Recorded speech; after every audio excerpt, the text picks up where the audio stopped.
नमस्कार, मैं शिशिर कृष्ण शर्मा बीते हुए दिन में आपका स्वागत करता हूं। आज बात 1930 और 40 के दशक की उस मशहूर फिल्म कंपनी की जो 15 सालों तक अपने उरूज पर रही और लगातार हिट फिल्में बनाकर जिसने अपना एक साम्राज्य खड़ा कर लिया। लेकिन अचानक ही वक्त बदला और वो साम्राज्य एक ही रात में भरभरा कर ढह पड़ा। और वो थी मुंबई की रणजीत फिल्म कंपनी और रणजीत स्टूडियो, जिसने हिंदी सिनेमा के इतिहास में 150 से भी ज़्यादा फिल्मों का योगदान दिया। उस ज़माने में एक कहावत मशहूर थी कि आकाश से ज़्यादा सितारे रणजीत में हैं, और वो इसलिए कि उस दौर में 700 से ज़्यादा लोग रणजीत में काम करते थे और सरकार ने रणजीत के अंदर ही राशन की एक दुकान भी खुलवा दी थी। उस ज़माने में रणजीत में माधुरी, सुलोचना, ईश्वरलाल, चार्ली, दीक्षित, घोरी और मोतीलाल जैसे नामी अभिनेता, उस्ताद झंडे खां, ज्ञानदत्त, बुलोसी रानी जैसे दिग्गज संगीतकार और जयंत देसाई, नानूभाई वकील, चतुर्भुज दोषी, डी.एन. मधोक, नंदलाल जसवंतलाल जैसे मशहूर निर्देशक काम कर रहे थे। दूसरे विश्व युद्ध के दौरान कोलकाता छोड़कर मुंबई आए केदार शर्मा, के.एल. सहगल, खुर्शीद और खेमचंद प्रकाश जैसे दिग्गजों को रणजीत में ही पनाह मिली थी। उससे पहले त्रिलोक कपूर, पृथ्वीराज कपूर और कल्याणी बाई जैसे कलाकार भी रणजीत के बुलावे पर ही कोलकाता से मुंबई आए थे। रणजीत की बुनियाद साल 1929 में मुंबई के दादर ईस्ट इलाके में सरदार चंदूलाल शाह और गौहर जान मामाजी वाला ने मिलकर रखी थी। रणजीत फिल्म कंपनी का ये नाम जामनगर के महाराजा और मशहूर क्रिकेटर रणजीत सिंह जी के नाम पर रखा गया था, जो इस कंपनी के फाइनेंसर थे।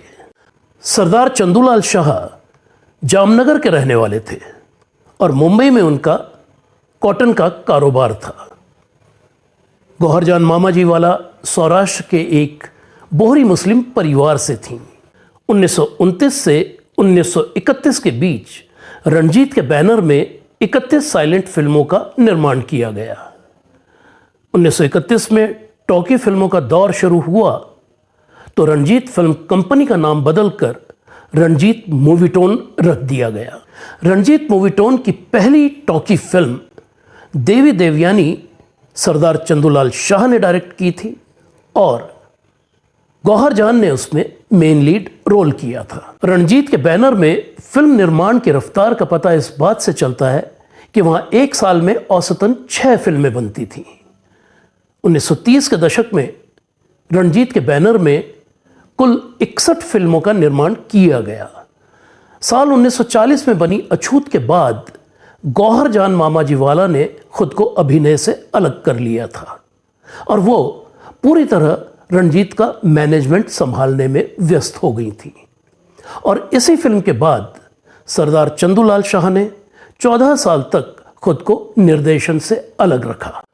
1940 के दशक में रणजीत मूवीटोन के बैनर में कुल 50 फिल्में बनी। इनमें केदार शर्मा की अरमान और सहगल की भक्त सूरदास, तानसेन और भंवरा भी शामिल थीं। ये सभी फिल्में हिट रहीं। ये वो वक्त था जब रणजीत की हर एक फिल्म जुबिली हिट हो रही थी। सरदार चंदूलाल शाह, घुड़दौड़ और सट्टा बाजार में भी लगातार कामयाब होते जा रहे थे। इस कामयाबी ने उनके आत्मविश्वास को इतना बढ़ा दिया था कि उन्हें जोखिम उठाने में मज़ा आने लगा था। रणजीत के पतन की शुरुआत साल 1944 में तब हुई जब सरदार चंदूलाल शाह एक ही दिन में कपास के सट्टे में 1.25 करोड़ रुपया हार गए। हालात संभालने की कोशिश में रणजीत की तमाम संपत्ति को एक इंश्योरेंस कंपनी के पास गिरवी रख दिया गया, जिसे आखिर तक नहीं छुड़ाया जा सका। लेकिन तब भी रणजीत के बैनर में फिल्में बनती रहीं। हालांकि फिल्में बनने की रफ्तार धीमी जरूर हो गई थी। बेदर्दी, हम लोग, फुटपाथ, पापी, औरत तेरी यही कहानी, धोबी डॉक्टर और जमीन के तारे इसी दौर में बनी थी। सरदार चंदूलाल शाह ने 1953 में रिलीज हुई फिल्म पापी से एक बार फिर से निर्देशन में हाथ आजमाने की कोशिश की। पापी राज कपूर के करियर की वो इकलौती फिल्म थी जिसमें उन्होंने डबल रोल किया था, लेकिन रणजीत के सुनहरी दौर को लौटाने की तमाम कोशिशें बेकार साबित हुई और फिर साल 1963 में बनी फिल्म अकेली मत जइयो के बाद रणजीत के बैनर में फिल्मों का निर्माण बंद हो गया और 1984 में रणजीत की तमाम संपत्ति को नीलाम कर दिया गया। रणजीत मूवीटोन अब इतिहास का हिस्सा बन चुका है, लेकिन स्टूडियो के मेन गेट पर लिखा इसका नाम और अंदर की एक दीवार पर बना धुंधलाया हुआ सा इसका लोगो आज भी इसके सुनहरी दिनों की याद दिलाता है। स्टूडियो का शूटिंग फ्लोर भी अब पूरी तरह तबाह हो चुका है। आज सिनेमा से रणजीत का रिश्ता सिर्फ इतना ही बचा है कि किसी जमाने में जिस कमरे में सरदार चंदूलाल शाह और उनके निकट सहयोगी और भांजे निर्देशक रति भाई पुनातर बैठते थे, आज उसमें कभी कभार रति भाई पुनातर के बेटे जयराज भाई आकर बैठ जाते हैं। उस कमरे के दरवाजे पर टंगा रणजीत का पीतल का लोगो आज जयराज भाई की अलमारी में कहीं पड़ा है और स्टूडियो के बाकी तमाम कमरे अब गैर फिल्मी ऑफिसों से आबाद हैं। तो ये थी कहानी हिंदी सिनेमा के इतिहास के सबसे बड़े और सबसे मशहूर रणजीत स्टूडियो के गौरवशाली दिनों से लेकर तबाही तक की। रणजीत के इतिहास पर लेख का ब्लॉग बीते हुए दिन का लिंक इस वीडियो के साथ डिस्क्रिप्शन में दिया गया है। तो मिलते हैं बहुत जल्द हिंदी सिनेमा के इतिहास की किसी और कहानी को लेकर। इजाजत दीजिए, नमस्कार।